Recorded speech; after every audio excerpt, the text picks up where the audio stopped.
WisconsinEye's Campaign 2024 programming is sponsored by Wisconsin Counties Association, Nicolet National Bank,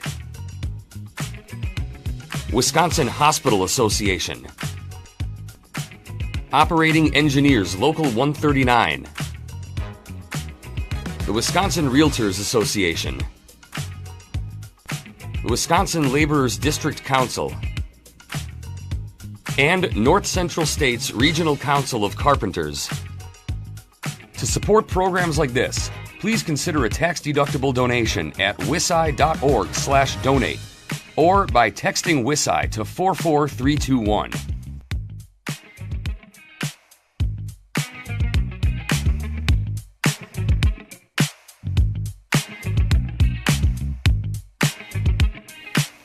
Jack Holzman of Belgium is the Democratic candidate for the 59th Assembly District.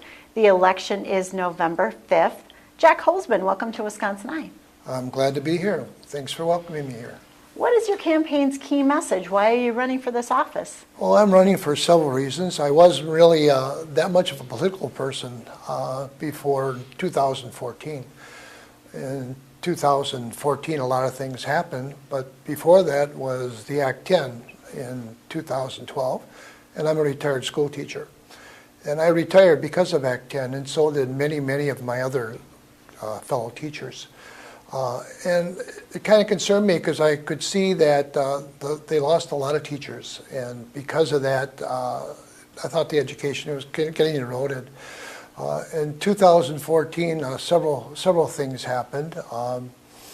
One of which is my idea of what I wanted to do in politics. I saw a lot of things happening with I don't know. It's hard to describe because I'm involved with a lot of people, and my wife and I were both retired school teachers. And in 2014, we found out that my opponent, Robert Brooks, bought a tavern in Saukville, and this was a tavern that had a lot of, a lot of drug sales and stuff going on.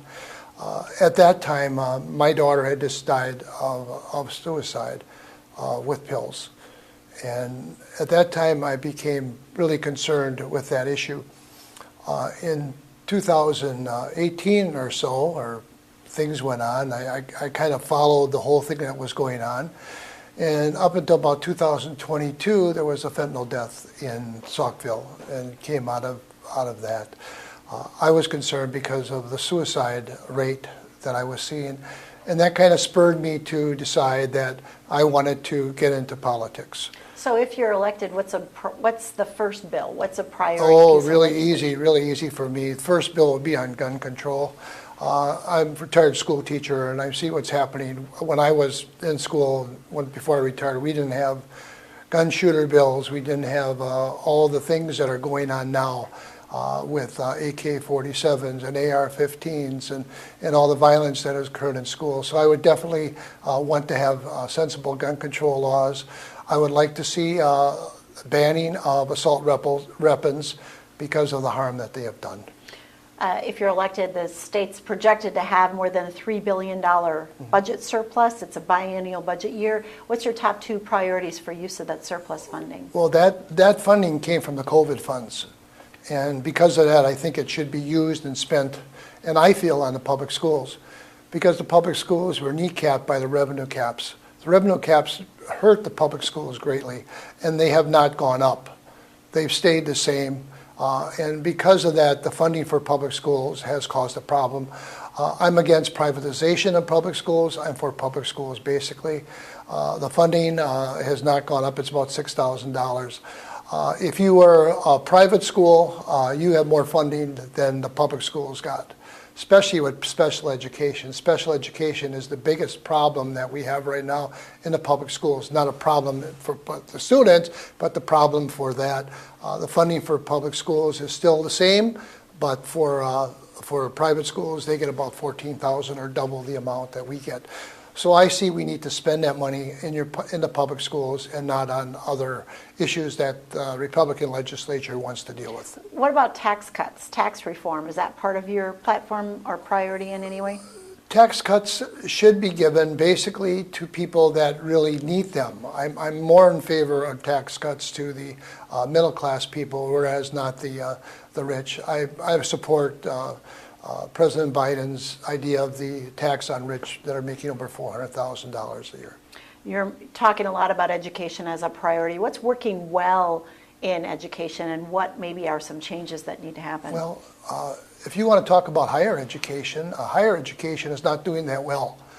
The reason they're not doing that well is the same as public schools. The funding's not there.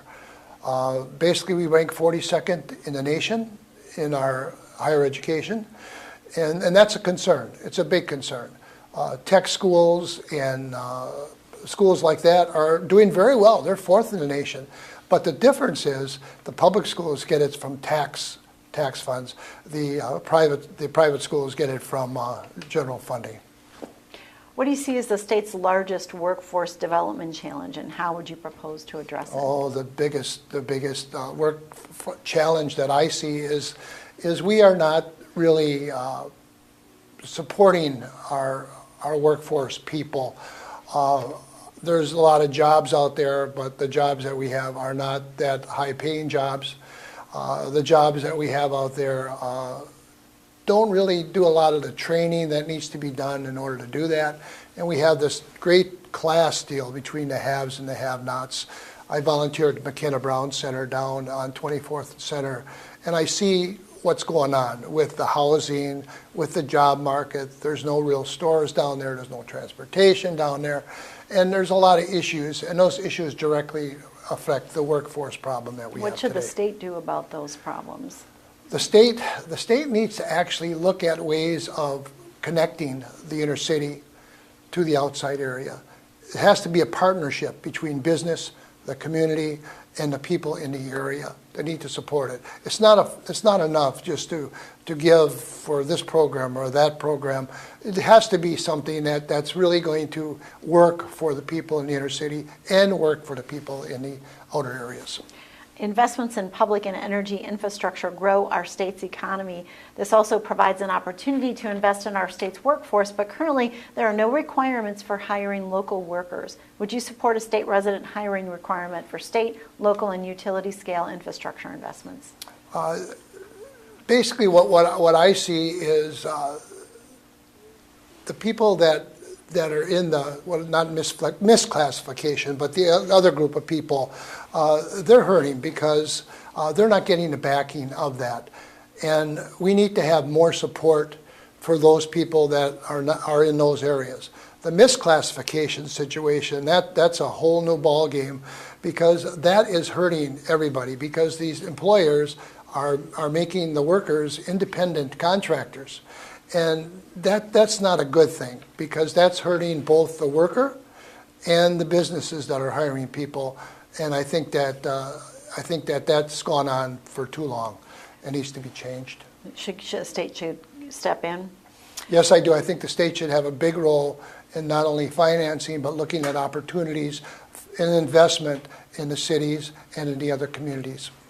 Affordable rental housing is an issue in Wisconsin, and some support government-imposed rent control to maintain affordability, while others argue keeping rent artificially low will decrease rental supply, resulting in increased prices.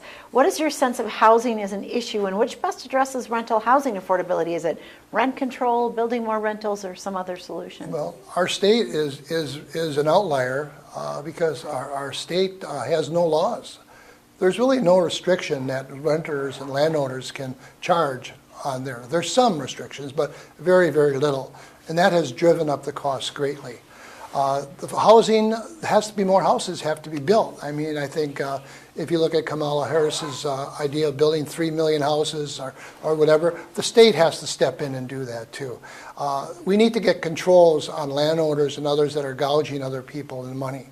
We need to see and invest in the people in the communities in order to make the housing available. Like I say, if I go down in your city or I go out in the other areas, go to Grafton, go to Cedarburg, go to Mequon, they're building like crazy. Rents don't, it doesn't seem to matter. You go in the inner city, they've got to tear them down, they got other things. So there's a big discrepancy in our housing, and we need to help control to make it more affordable for everybody. Medical systems are facing numerous headwinds in the form of inflation, workforce development, and issues around Medicare and Medicaid reimbursement, resulting in fewer services and even the closure of a hospital system in western Wisconsin. What would you do to preserve access to care and prevent future closures? Oh, and that'd be in, I think it's in southwest county of our state. That problem is because there's no services there. I support a teleservice there for people, for hospitals, where they could call and get care that way. I support some way of funding so that these hospitals can stay open instead of closing. I understand the problem with that. Medicare, Medicaid, I'm on Medicare, so I know the issues that deal with Medicare. I think in some ways I'm better off than someone that's not on Medicare because they deal with different issues than I do. I would like to see the state help in that situation too. I don't see that occurring as much as it probably should. Do you support increase in the Medicaid reimbursement rate to hospitals? I think it almost has to happen in order to keep those hospitals interested in coming into those areas. Maybe they could have like a feeder area, like this place has this hospital, this and this, to make it convenient. I canvass in rural Wisconsin. I mean, my district is a huge, large district. I'm talking Fond du Lac, Dodge, Ozaki, Sheboygan.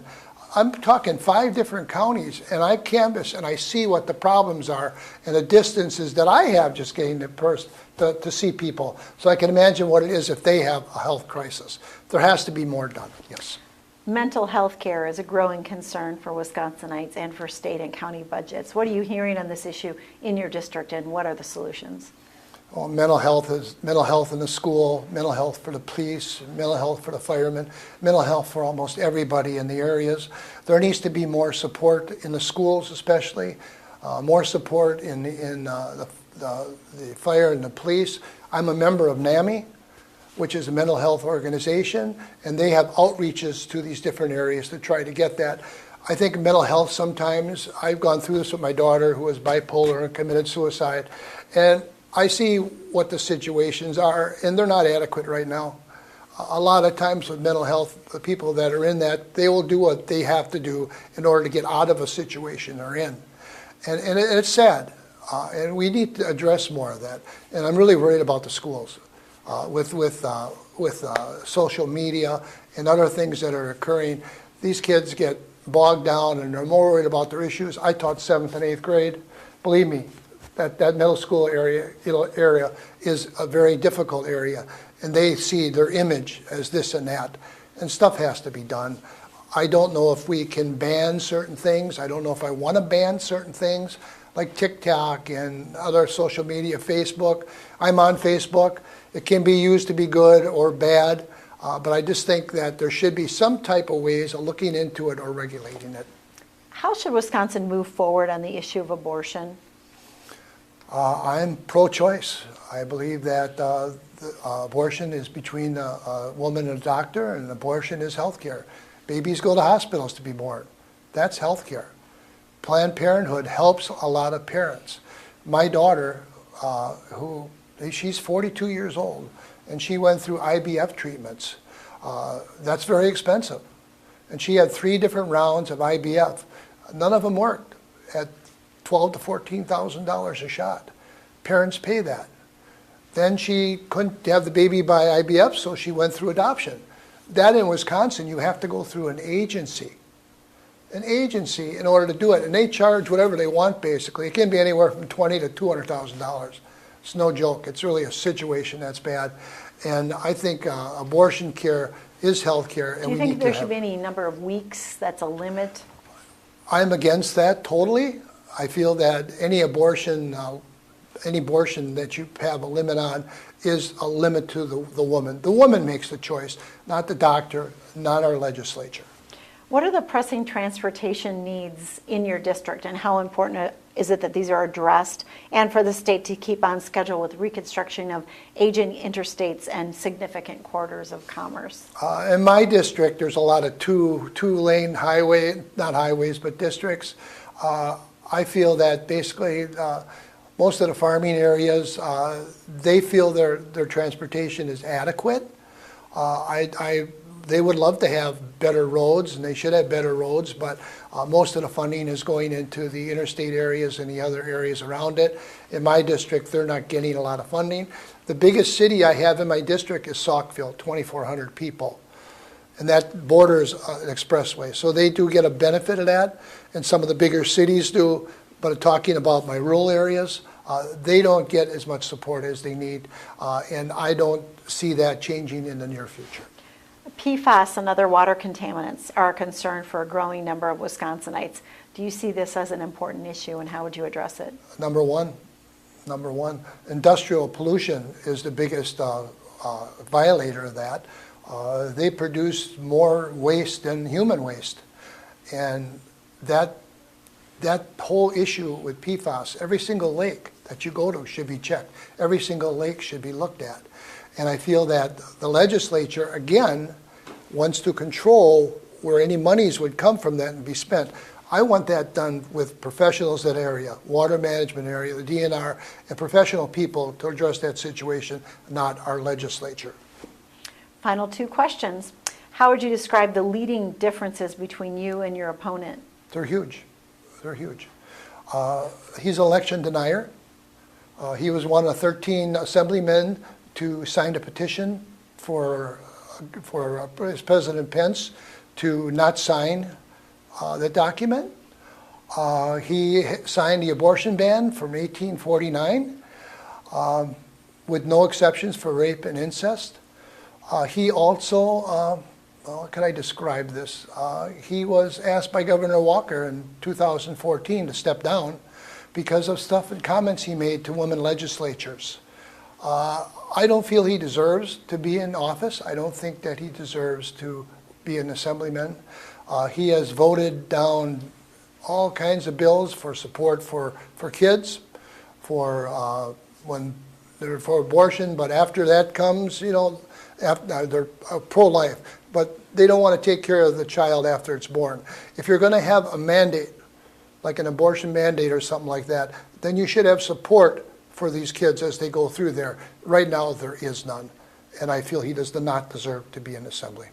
Final question. Let's say you're elected this fall and you get a magic wand you can use in the state capitol to resolve one issue in a way that brings all people, all parties together. What's the one issue? Oh, for me, it's very, very issue. School funding.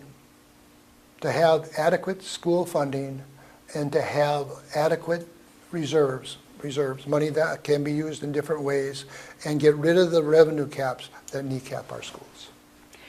Well, thank you. Jack Holzman of Belgium, the Democratic candidate for the 59th Assembly District. The election is November 5th. Jack Holzman, thank you for talking with us. Thank you very much. I appreciate you being able to speak to you. This programming is brought to you by our generous sponsors. Thank you for watching.